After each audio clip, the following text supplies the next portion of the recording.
भाइयों नमस्कार। 12 मई को देश के प्रधानमंत्री देश की जनता को संबोधित करने के लिए एक बार फिर प्रकट हुए।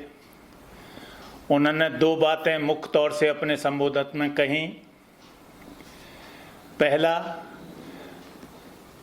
लॉकडाउन के संकट से जो अर्थव्यवस्था पर संकट आया है उससे उबरने के लिए उन्होंने राहत पैकेज के नाम पर 20 लाख करोड़ रुपए की घोषणा की। दूसरा, उन्होंने भविष्य के लिए भारत को आत्मनिर्भर बनाने का नारा दिया। संबोधन से जो कान लगाकर सुन रही थी जनता वो सकते में आ गई, क्योंकि प्रधानमंत्री ने ये जो करोड़ों करोड़ों मजदूर जिनकी नौकरियां छिन गई हैं, जो भूखे नंगे सड़कों पर हजारों हजार किलोमीटर पैदल चल रहे हैं, उनमें कई इतने ही लोग एक्सीडेंट में ख़त्म हो चुके हैं, भूख से मर चुके हैं। उनके बारे में प्रधानमंत्री ने किसी तरीके का कोई जिक्र नहीं किया। हाँ, उन्होंने इतना जिक्र जरूर किया, इस तरीके की नकली हमदर्दी जरूर दिखाई, जैसे कोई व्यक्ति डोली में बैठा रहता है और वो अचानक कहारों से कहने लगे कि आपको पसीना आ रहा है, आप थक गए होंगे, मैं आपको देखकर मुझे बड़ा कष्ट हो रहा है। इस तरीके की हमदर्दी उन्होंने जरूर जाहिर की। लेकिन जिस तरीके से डोली में बैठा व्यक्ति जो कहारों के कांधे पर लदा हुआ है, उसकी हमदर्दी जिस तरीके से नकली हमदर्दी होती है, ऐसी हमदर्दी पर लानत है। ये हमदर्दी मजदूरों को उनके घर तक पहुंचाने में काम नहीं आई, उनको भूखे मरते हुए उनको खाना देना, उनकी व्यवस्था करना, उनको कुछ पैसे का इंतजाम करना, ये करने में कहीं काम नहीं आई। इसलिए साथियों, ये नकली हमदर्दी है। दूसरी बात, प्रधानमंत्री ने अपने संबोधन में ये भी नहीं बताया कि जो 25 मार्च को अचानक लॉकडाउन घोषित कर दिया था, सारे देश को कैद खाने में बदल दिया गया था, उसकी उपलब्धियां क्या रही। चूंकि 25 मार्च को जब ये लॉकडाउन घोषित किया गया था, तब कोरोना वायरस से संक्रमित लोगों की संख्या देश में मात्र 550 थी और 25 या 26 लोगों की मौत हुई थी। मगर आज जब हम 17 मई को ये आपसे बात कर रहे हैं, आज पूरे देश में संक्रमित लोगों की संख्या 90,927 हो चुकी है और मरने वालों की संख्या 2,872। तो इस प्रकार उन्होंने ये नहीं बताया कि किस तरीके से ये जो भारी तबाही देश की जनता पर थोप रखी है, इसका हासिल क्या है। साथियों, अगली बात 20 लाख की घोषणा की है। इस 20 लाख की घोषणा में जो मजदूर है, किसान है, छोटे छोटे कारोबारी हैं, इनकी मदद करने के लिए ये घोषणा की गई। देश की अर्थव्यवस्था को पटरी पर लाने के लिए ये घोषणा की गई। लेकिन इसमें भी प्रधानमंत्री ने एक जादूगरी का खेल किया, एक जादूगरी की।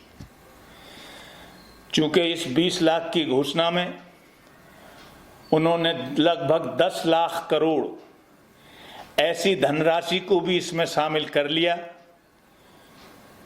जो या तो विभिन्न तरीके से पहले घोषित की जा चुकी है, 2020-21 के बजट में खर्च में घोषित की जा चुकी है, अथवा देश के रिजर्व बैंक ने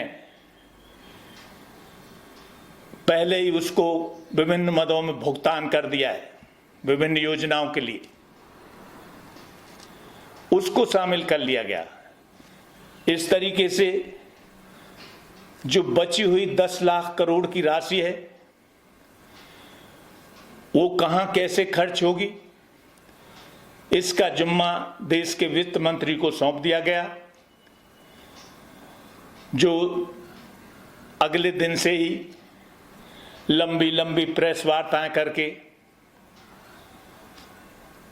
इन घोषणाओं को जनता के सामने रख रही हैं। हकीकत में तो ये कोई आर्थिक पैकेज की घोषणा नहीं है,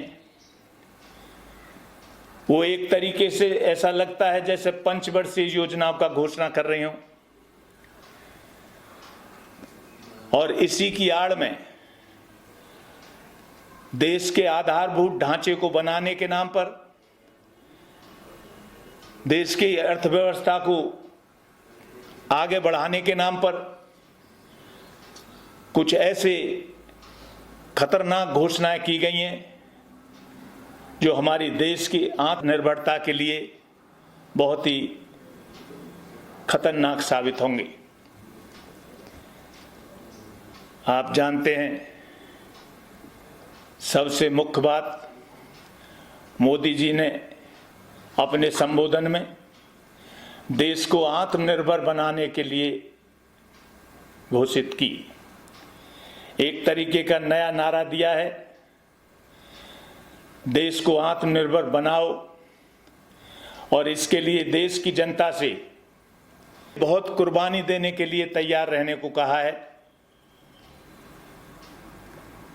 ये कैसी आत्मनिर्भरता है, किन के लिए आत्मनिर्भरता है, इसको अगर देखेंगे तो हमें कुछ दूसरी बातों का पता चलता है। क्योंकि आप जानते हैं, मोदी जी जनता की जो राष्ट्रीय भावना है उनका इस्तेमाल करने में बहुत माहिर हैं, और देश का ये जो गोदी मीडिया है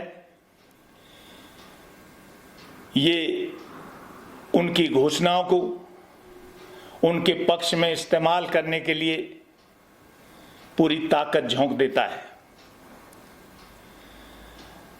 अब जब ये आत्मनिर्भरता की घोषणा की गई तो उसमें भारत के प्राचीन गौरव को फिर से उभारने की कोशिश की गई, और उन्होंने ये बताया कि भारत को एक सोने की चिड़िया बोला जाता था।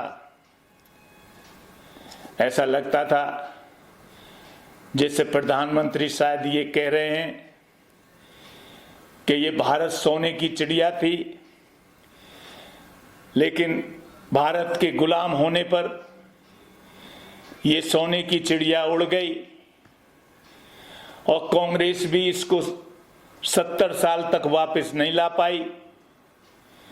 और जब मोदी जी 2014 में सत्ता में आए हैं तब वो इस चिड़िया को पकड़ कर लाए हैं, और अब इस चिड़िया को इतना मजबूत बनाने की घोषणा की जा रही है कि फिर ये चिड़िया उड़कर कहीं ना जा पाए।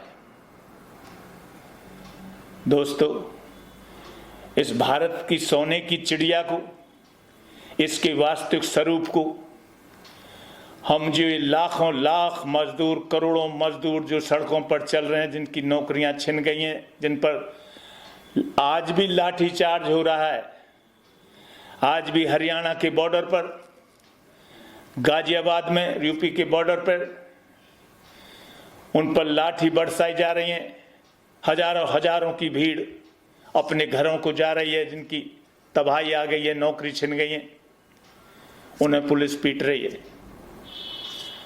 हम किसानों की आत्महत्या के रूप में इस चिड़िया के गौरव को देख सकते हैं। बड़े पैमाने पर किसान देश में आत्महत्या कर रहे हैं। नौजवानों को नौकरी नाम की कहीं चीज बची नहीं है, दर दर की ठोकरें खा रहे हैं। हम तमाम कारोबारियों के बर्बाद होते कारोबार के रूप में हम देख सकते हैं किस तरीके की तबाही मुल्क में आ रही है। लेकिन दोस्तों, इस तबाही को नए नारे के पर्दे के पीछे छिपाने की कोशिश माननीय प्रधानमंत्री और उनका समूचा तंत्र कर रहा है। शायद यही बात है। चूंकि आत्मनिर्भरता से उनको कितना लगाव है, भारत के आत्मनिर्भर होने से,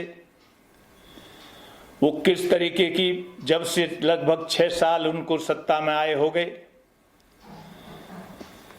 किस तरीके से देश की आत्मनिर्भरता को बचाते रहे और किस तरीके का नीतियां लागू करते रहे जो देश को आत्मनिर्भर बनाएगी या आत्मनिर्भरता को खत्म करेगी, उसकी कुछ बानगी देखी जा सकती है। 2014 में जब पहली बार देश की गद्दी पर आए नरेंद्र मोदी, तो खेती में काम आने वाले समूचे इनपुट्स, उपादान जिनको बोला जाता है, जो जरूरी चीजें, खाद, बीज, कीटनाशक आदि, इनमें 100% विदेशी पूंजी की घोषणा कर दी गई, प्रत्यक्ष विदेशी निवेश की घोषणा कर दी गई। उससे अगले साल कृषि जिंसों की खरीद फरोख्त में 100% विदेशी प्रत्यक्ष विदेशी निवेश की घोषणा कर दी गई। 2018 में ठेका खेती का मॉडल कानून घोषित कर दिया गया, जिसका मतलब होता है अब किसानों के खेतों को देसी विदेशी कंपनियां ठेके पर लेकर उनसे खेत करा सकेंगी। इतना ही नहीं हुआ, हमारे देश के जो तमाम आत्मनिर्भर आधारभूत ढांचा जो निर्मित किया गया 70 साल के अंदर, उसको एक एक करके खत्म करने की नीतियां बनाई गई। हमारे देश के हवाई अड्डे, हमारे देश का बंदरगाह, ये तमाम निजी कंपनियों के हवाले किए गए और देश के फौजी हथियार बनाने के कारखानों में 100% विदेशी प्रत्यक्ष विदेशी निवेश की घोषणा कर दी गई। अब आप कल्पना कर सकते हैं, जिस देश में बंदरगाह, हवाई अड्डे और हथियार बनाने के कारखाने उस देश की सरकार के हाथ में नहीं होंगे, वो कैसा आत्मनिर्भर देश होगा, कैसा स्वतंत्र देश है। इसी तरीके से देश के महारत्न कहे जाने वाले, 9 रत्न जिन्हें बोला जाता है, उसके बाद महारत्न, जो हमारे देश में, हमारे देश की अर्थव्यवस्था का आधारभूत ढांचा तैयार करने में जिनकी महत्वपूर्ण भूमिका थी, भारत पेट्रोलियम, ONGC, इसी तरीके के तमाम उद्योग, उनको निजी कंपनियों की और देसी विदेशी कंपनियों के हवाले करने का सिलसिला शुरू कर दिया गया है। हमारे देश की बिजली, हमारे देश का संचार, हमारे देश के तमाम बैंक, हमारे देश का बीमा, हमारे देश के तमाम वित्तीय संस्थाएं, इनमें देसी पूंजी को आमंत्रित कर लिया गया है। उसी तरीके से जो हमारे कानून हैं जिनसे हमारे देश की अर्थव्यवस्था बाहरी दबावों से बचती है, उनको एक एक करके खत्म किया गया। और साथियों, अगर अर्थव्यवस्था पर जिस तरीके से खोलने की घोषणा है आज वित्त मंत्री